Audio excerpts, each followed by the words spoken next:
Hi, I'm Cindy Costales, Senior Librarian at the Monterey Park Bruggemeyer Library, and I'm here today with Howard Fong. Howard is a commissioner with the Art and Culture Commission at Monterey Park, and he's also with the Sister Cities. And we're here today talking about a new project that the library has called California Reads. But before we walk over and take a look at our material on California Reads, Howard, can you share a little bit about the two organizations that you work with?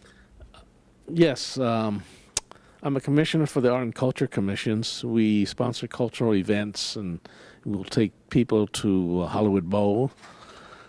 Or during Christmas time, we'll go visit the Heritage Home, and I would dress up like a Santa Claus, and they would sit on my lap and take pictures and things like that. The Sister City is, we meet 4 times a year, and there's about 5 sister city. In my case, we represent Quanzhou in China, which is near Amoy, the Fujian province. And we would have cultural exchange between, I'm looking forward to make a trip there to Quanzhou, and then they would sponsor 2 students to study here in the United States for about a year, or maybe not a year, but let's say during the summer month. And the other sister city, like Morelia, which is Mexico, Yeongdongpo in Korea, and Japan, and one other place, Taiwan, see. Well, I know that our commissions do a lot of wonderful things, and we're very proud to be working with the Monterey Park Art and Culture Commission as a partner with our California Reads project. We also are working with other organizations in the city. So let's go over and take a look at our information on the California Reads. Oh, great.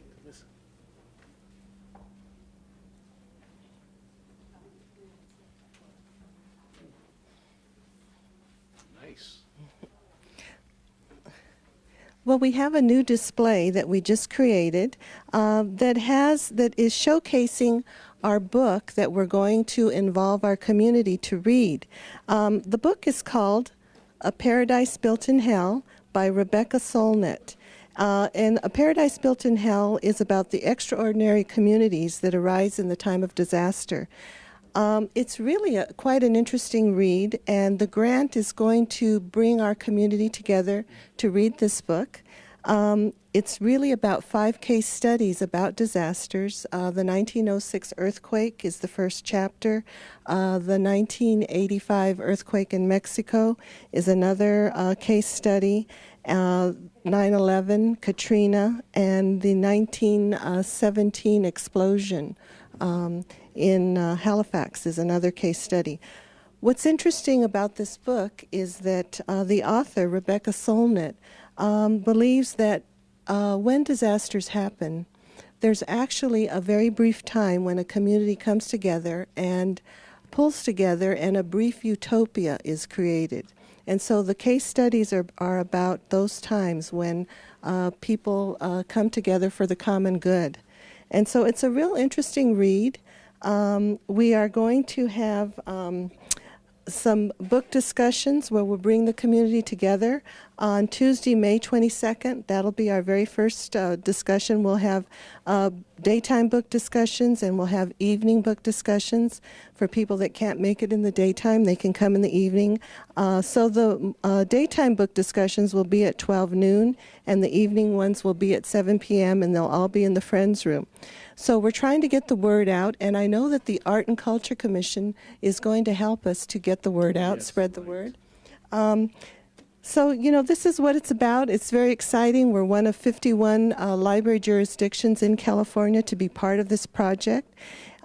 California Reads is a project of Cal Humanities, and they're Searching for Democracy initiative with the Center of the Book, the California Center of the Book. And so what the goal is to bring people together to have conversations through books, through reading, about the issues of democracy.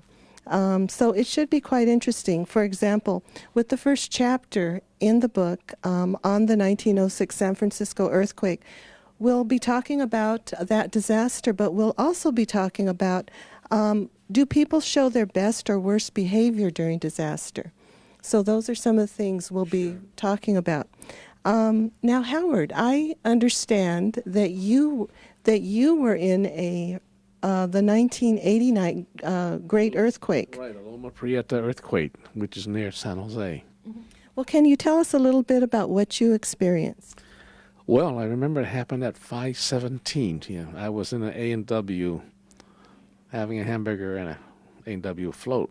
And then I noticed these two guys bouncing around the wall. I thought they were horsing around. And then I noticed the car outside bouncing, and the pole was swaying. And the next thing I know, I had a seasick, the rolling motion, and I couldn't stand up. And that was a very strong earthquake. It was very, yeah. And so I drove home about 17 miles, and I noticed my computer was half off the shelf. And then so I tidied everything, and then it got dark. I went out in the neighborhood, and I noticed there was no power.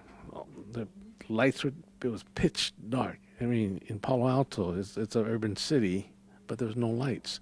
And all you hear was car driving. And then it got dark and got darker. And then the most immediate thing that you react to is fear of who's out there, the unknown. Well, you know, what's interesting, too, about us bringing people together to read this book is that if you live in California, you've experienced an earthquake. Oh, yes. And we always remember that experience. And so it'll give us an opportunity to come together and also talk about those experiences, like you've just shared. Yes. So it should be an interesting community book discussion, different events that we'll have. We will also have other programs built around this theme, which we will announce later. The culmination of all of our programs will be when Rebecca Solnit, the author, visits our library later in the summer. So right now what we're doing is we're just preparing everybody to read a little bit about the book, read the whole book, or just read one case study. We have books here at the library for our community to check out. And so if you have any questions about this project, all you need to do is come down to the library and ask us about California Reads.